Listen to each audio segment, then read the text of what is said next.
ये है Djibouti, Africa के कोने पर सिर्फ 10 लाख लोगों की आबादी वाला एक छोटा सा कंट्री, जिसके बारे में एटलीस्ट एशिया में तो बहुत कम लोग जानते हैं। मगर ये छोटा सा कंट्री पूरी दुनिया का सबसे इम्पोर्टेंट, डेंजरस और हॉट जियोपॉलिटिकल एरिया है, क्योंकि यहाँ पर दुनिया के सारे बड़े कंट्रीज की मिलिट्री बेसेस हैं। अगर आप जिबूटी का मैप देखें तो यहाँ आपको अमेरिका की मिलिट्री बेस नजर आएगी, जो कि पूरे अफ्रीकन कॉन्टिनेंट पर अमेरिका की इकलौती मिलिट्री बेस है। इसी तरह यहाँ पर फ्रांस की 2 मिलिट्री बेसेस हैं और फ्रांस की बेस के बिल्कुल पास जापान की मिलिट्री बेस है, जो किसी भी दूसरे कंट्री में जापान की वाहिद फॉरेन मिलिट्री बेस है। जापान के साथ ही इस तरफ इटली की मिलिट्री बेस है। इसी तरह ये समुंदर के साथ फ्रांस की एक नेवल बेस भी है, जिसके बिल्कुल साथ ही जर्मन और स्पेनिश फौजियों के कैंप्स हैं। और फिर ऑपोजिट साइड पर इधर चाइना की एक बहुत बड़ी नेवल बेस है। इसी तरह इंडियन, रशियन और सऊदी अरेबिया की गवर्नमेंट्स भी जिबूटी की गवर्नमेंट के साथ मिलिट्री बेसिस सेटअप करने के लिए डील्स कर रहे हैं। तो देखा जाए तो जिबूटी शायद दुनिया का वो इकलौता कंट्री है जिसमें इतने सारे कंट्रीज की मिलिट्री बेसिस हैं। और यहीं पर यह सवाल पैदा होता है कि आखिर जिबूटी में ऐसी क्या बात है कि दुनिया की सारी बड़ी सुपर पावर्स ने इधर अपनी मिलिट्री बेसिस सेटअप की हुई है। आइए जानते हैं इस सवाल का जवाब। सच ये है कि इस वीडियो में असल में जिबूटी की इतनी इम्पोर्टेंस इसकी ज्योग्राफिक लोकेशन की वजह से है। जिबूटी यमन के बिल्कुल ऑपोजिट बाबुल मंदेब स्ट्रेट के वेस्ट में है।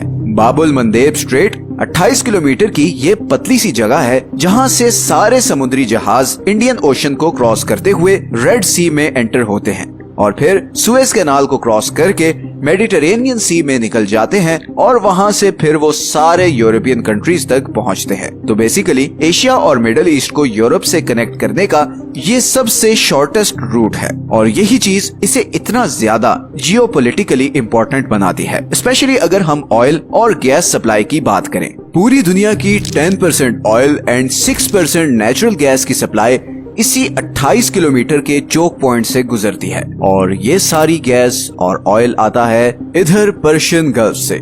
Persian gulf Iran, Iraq, Kuwait, Bahrain, Qatar, Saudi Arabia, UAE और ओमान में घिरा हुआ समुंदर का ये हिस्सा है, जहां पर पूरी दुनिया के सबसे बड़े नेचुरल गैस और ऑयल के रिजर्व्स हैं। पूरी दुनिया के 50% ऑयल और 40% नेचुरल गैस के रिजर्व्स इन कंट्रीज के पास हैं और इसीलिए पर्शियन गल्फ 21वीं सदी की सबसे इम्पोर्टेंट जियोग्राफिक लोकेशन है, बिकॉज इस एक खित्ते पर आधी से ज्यादा दुनिया की एनर्जी सप्लाई डिपेंडेंट है। इन कंट्रीज से तेल और गैस इन बड़े बड़े समुद्री जहाजों में लोड होता है और फिर ये 20 मील के चोक पॉइंट से गुजर के इधर एशिया के सारे बड़े कंट्रीज जैसे Pakistan, India, China, south Korea और जापान तक जाता है।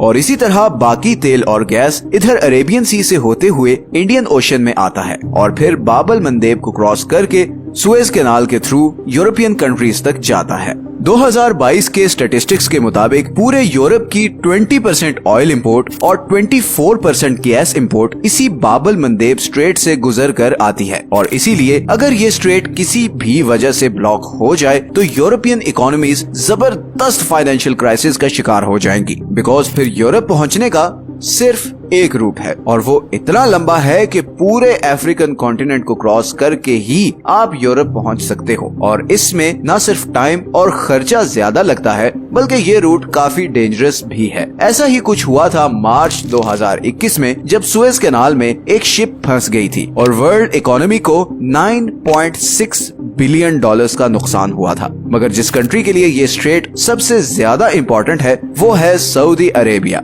सऊदी अरेबिया के पास पूरी दुनिया के 15% प्रूवन ऑयल रिजर्व्स हैं। सऊदी अरेबिया सही मानों में एक पेट्रो स्टेट है। सऊदी अरेबिया का 46% जीडीपी ऑयल पर डिपेंडेंट है और उसकी 80% एक्सपोर्ट इनकम ऑयल से होती है। ये सारा इंफ्रास्ट्रक्चर, ये बड़ी बड़ी बिल्डिंग्स ये जबरदस्त प्रोजेक्ट्स, ये लग्जरी लाइफस्टाइल, हर चीज इसी तेल की वजह से है। और सऊदी अरब की सारी ऑयल फील्ड्स इधर पर्शियन गल्फ के बॉर्डर पर ही हैं और इसीलिए बाकी दुनिया तक पहुंच जाने का सबसे इजी रास्ता ये स्ट्रेट ऑफ हॉर्मुज के थ्रू है। अब स्ट्रेट ऑफ हॉर्मुज की बात करें तो ये करीबन 34 किलोमीटर की छोटी सी जगह है जहां से पर्शियन गल्फ वाले कंट्रीज के कंटेनर्स गुजरकर बाकी दुनिया को जाते हैं। इस चोक पॉइंट को सबसे बड़ा खतरा ईरान से है, जो कि सऊदी अरब का सबसे बड़ा राइवल है। इस स्ट्रेट के आसपास वाले सारे आइलैंड्स भी ईरान के ही कंट्रोल में हैं और ईरान बहुत दफा ये स्ट्रेट बंद करने की धमकी भी दे चुका है। और अगर ये स्ट्रेट किसी भी वजह से बंद हुआ